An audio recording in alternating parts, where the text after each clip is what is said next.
welcome to another installment of Metallic Reviews, the show where I take an honest look at the harder, heavier side of music and give it an honest rating.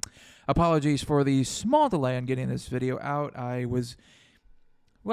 Let's just say I had a really busy weekend and just wasn't able to film, wasn't able to put out, but we are back. And today we're going to be retreating into the recesses of pig squeals, breakdowns, and men in their mid-30s that have enough tattoo art to qualify them as walking, talking murals.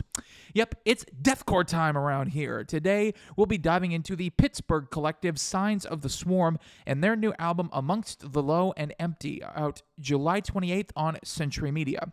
Now, this is the band's fifth album in total, and much as with the Zenith Passage from last time here on our old review segment, their first since jumping to a new label from Unique Leader. Got a lot of Unique Leader to other label stuff going on around here lately. So, did this one pan out better or worse than our previous examinee? Let's jump in and find out. You know, upon first listen, I could say this one thing about the album.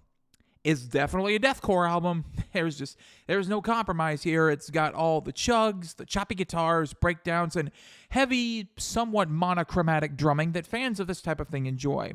It's easy to see why Signs of the Swarm are one of the bigger up-and-coming acts in the entire scene. The overall aesthetic and modus operandi of the album is life sucks, the world sucks, and death will find you eventually. So a very encouraging listen. You know, it's your standard deathcore fare.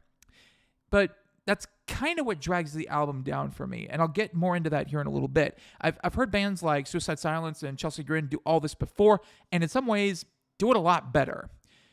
This is the type of deathcore that's very niche. It's meant for that very specific audience, namely those rabid fans who just want something they can mosh to without having to worry about the music nature of it. In terms of actual audible value, this record holds very little. In terms of moshability, and that's a technical term, the record is a smashing success.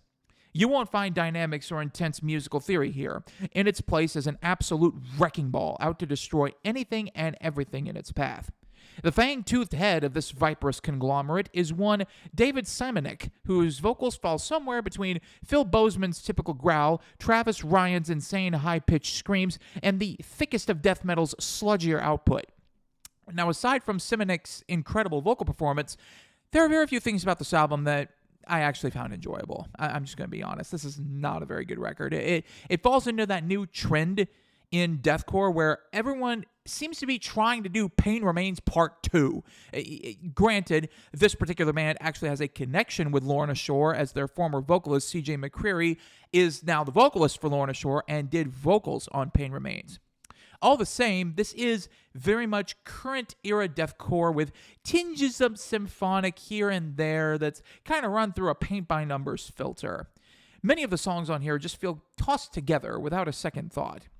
True, you could say that about numerous deathcore releases, but in a world where albums like The Valley and the aforementioned Pain Remains exist, you can take your deathcore formula and you can switch it up a little bit. Now, on the plus side, the drumming is insanity personified.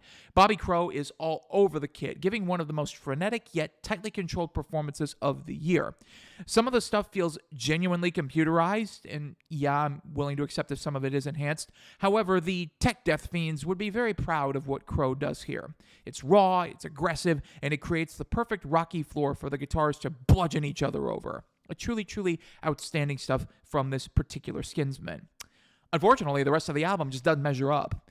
Typically, when words like bludgeon and frenetic are used to describe one element of a metal album, you kind of tend to get excited. You know, it's like, oh my goodness, I'm getting something really great. But this album is among the most painfully standard I've ever heard. Between some songs attempting to recapture whatever made Pain Remains click with listeners, and just the formulaic drivel of everything else, I find it difficult to recommend this one. If you want to go online and try and find clips of Crow playing to the record, go for it. Definitely go for it. Otherwise, don't bother. I give this one a disappointing 2 out of 5. Thanks so much for watching. Click like, and please don't forget to subscribe for more Metallic reviews. Next week, we're going to mix our metal with a bit of island flavor as we examine the progenitors of reggae metal, Skindred, and their new one, Smile. I hope you join me. You've been watching Metallic Reviews, where I give honest ratings to honest music, and I will see y'all next time.